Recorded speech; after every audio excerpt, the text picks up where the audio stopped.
2014 മുതൽ 2017 വരെയുള്ള സമയത്ത് 3 വർഷം ബാഴ്സലോണ മുന്നേറ്റ നിരയിലെ പ്രധാനികളായിരുന്നു നെയ്മർ ജൂനിയറും ലയണൽ മെസ്സിയും ലൂയിസ് സുവാരസും. ഇവർ 3 പേരും അണിനിരന്നപ്പോൾ ബാഴ്സലോണ യൂറോപ്പിലെ ഏറ്റവും ശക്തമായ ആക്രമണ നിരയുള്ള ടീമായി മാറി. എന്നാൽ 2017 നെയ്മർ ബാഴ്സലോണയോട് വിട പറഞ്ഞ് ഫ്രഞ്ച് ക്ലബ് PSG ചേക്കേറി.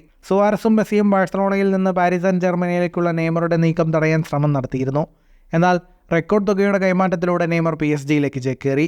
ക്യാമ്പ് നൗവിൽ മെസ്സിയുടെ നിഴലിൽ നിന്നും പുറത്തു കടക്കുക എന്ന ലക്ഷ്യവുമായാണ് നെയ്മർ ക്ലബ് മാറിയതെന്നായിരുന്നു റിപ്പോർട്ടുകൾ. എന്നാൽ പരിക്കും മോശം ഫോമും മൂലം 31കാരന് ഫ്രഞ്ച് ക്ലബ്ബിൽ കാര്യമായ സ്വാധീനം ചെലുത്താൻ സാധിച്ചില്ല. 2023 നെയ്മർ സൗദി അറേബ്യൻ ക്ലബ് അൽ ഹിലാലിലേക്ക് മാറുകയും ചെയ്തു.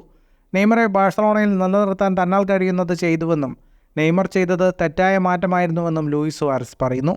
ഞങ്ങൾ വളരെ നല്ല സുഹൃത്തുക്കളായിരുന്നു. പിച്ചിൽ ഞങ്ങളുടെ റോൾ നിറവേറ്റുകയാണെങ്കിൽ ഞങ്ങൾ ബാഴ്സലോണയെ മികച്ചതാക്കുമെന്ന് ഞങ്ങൾക്കറിയാമായിരുന്നു. ഞങ്ങളിൽ ഒരാൾ നന്നായി കളിച്ചില്ലെങ്കിൽ മറ്റു രണ്ടുപേരും വ്യത്യാസമുണ്ടാക്കും. ഗംഭീരമായൊരു ബന്ധമായിരുന്നു അത്. PSG പോയത് തെറ്റാണെന്ന് ഞങ്ങൾ നെയ്മറോട് പറഞ്ഞു. നെയ്മർ മികച്ചവനാകണമെങ്കിൽ ലിയോയുടെ അരികിൽ നിൽക്കണമായിരുന്നു. പക്ഷേ അദ്ദേഹം തൻ്റെ തീരുമാനമെടുത്തു. അത് ടീമിലൊരു ശൂന്യത സൃഷ്ടിച്ചുവെന്നും സുവാരസ് പറഞ്ഞു. ഫുട്ബോൾ ലോകത്തെ കൂടുതൽ വാർത്തകൾക്കും വിശേഷങ്ങൾക്കുമായി സ്പോർട്സ് കഫേ ഇപ്പോൾ തന്നെ സബ്സ്ക്രൈബ് ചെയ്യുക.